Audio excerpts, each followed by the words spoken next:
আসসালামু আলাইকুম রহমতুল্লাহি ওবরকাত।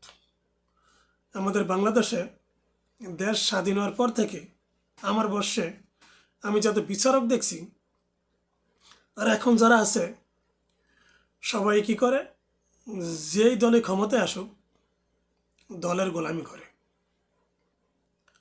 এই জন্য আমাদের মতন সাধারণ মানুষ যারা আছে ওরা ন্যায় বিচার থেকে বঞ্চিত হয়।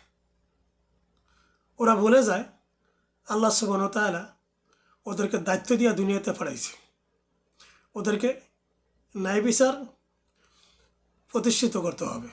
ওরা ভুলে যায় ওদেরকে যেন আল্লাহ সুবহানাহু ওয়া তাআলার কাছে জবাবদিহি করতে হবে, এটা ওরা ভুলে যায়। আল্লাহ সুবহানাহু ওয়া তাআলার কাছে ওদের দাঁড়াইতে হবে, এটা ওরা ভুলে যায়। আমরা সবাই দোয়া করব আল্লাহ সুবহানাহু ওয়া তাআলা এই বিচারকদেরকে যেন সঠিক বিচারের ব্যবস্থা করে দেয়। ওরা যারা দুনিয়াতে ন্যায় বিচার প্রতিষ্ঠিত করার চেষ্টা করে, আল্লাহ যেন ওদেরকে হেদায়েত করে।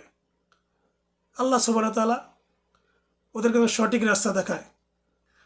আমাদের মতো সাধারণ মানুষ যারা আছে আমরা যেন ন্যায় বিচার থেকে বঞ্চিত না হই।